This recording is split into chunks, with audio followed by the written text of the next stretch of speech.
Meanwhile, the czars of recovery were out here trying to turn their own Pinocchios into real boys, dangling them on strings for show while the same old powers pulled the knots tight from the top.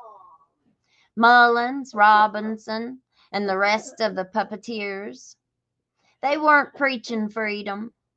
They were selling control. They tried to cast a spell over these mountains, and they almost got away with it, hiding behind pulpits and politics, selling salvation for profit. But God had a different plan. Every hardship, every heartbreak, every rejection that I faced, He turned it into preparation. Every no that I got from this county was a shove toward my purpose.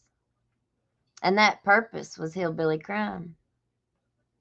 Now I see it plain as day. I wasn't wandering in the wilderness. I was being led. The Holy Spirit don't need no GPS. He's got perfect timing. So the magic of this place ain't in the moss or the moonlight. It's in the people. It's in the faith. It's in the resilience that keeps us shouting, even when the world says we're finished. So, yeah, I do live in a very magical place. Not fairy tale magic, Holy Spirit magic. And if you ever find yourself here in these Appalachian hills, just listen. You'll hear the ghosts of the coal miners and the cries of revival, all tangled up in the same wind. Welcome to Eastern Kentucky, where the light may flicker, but it never goes out. It's pretty good, isn't it? How's everybody doing? How's everybody doing? Let's get in here and see. Let's see. Hello. Hello, hello. Please hit that like button on your way in. We've got a few little things we're going to look at tonight.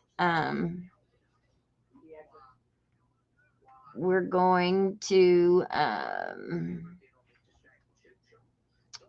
look at a couple things that, it's a culture. It's what I've been saying. This stuff is a culture. This was from The Advocate discusses warning signs after arrest of a Kentucky teacher. That's WYMT. Charles Hamilton, you guys. This is Mr. Charles Hamilton. Was arrested Monday on charges of first-degree sexual abuse. The Madison County Sheriff's Office says the alleged abuse happened during the 2018-2019 school year when the victim was 10 years old. Investigators say the victim is now 17 and recently told a therapist about what happened.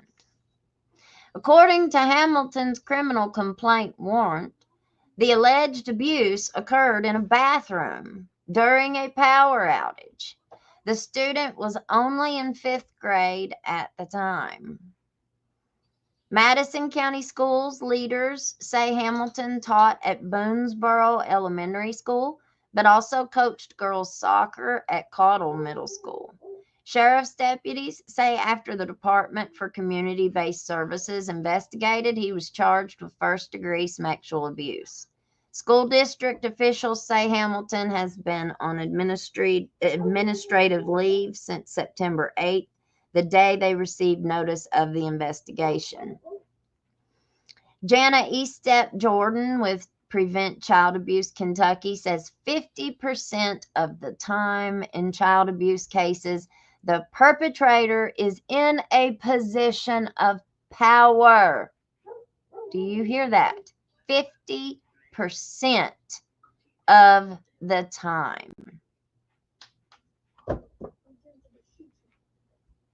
Most of the time, well, I mean, I can't say most of the time, but a lot we find that it's people that you know, it's people that are very close to us. A lot is in our own families, you know, and they don't tell it. I never told it. I didn't tell it. My mom didn't know until I was 18, and the only way she found out was because whenever I'd went to rehab, they told us to write about our most traumatic moment in life. What was our most traumatic childhood moment? Well, I wrote mine, and it was in a notebook. And then whenever I left rehab and I went home, I took my notebooks and stuff with me, and they were in a box, and a boyfriend that I had at the time found them. They were cleaning with my mom and found them, and he read it and showed it to her, and she read it, and that's how my mom found out about mine, one of mine. And, you know, kids don't, I don't think kids tell it very often. I just don't think that they do. I think that we're scared. I think we're afraid of the confrontation. You know, I'm still like that. Believe it or not, I'm still like that now to this day.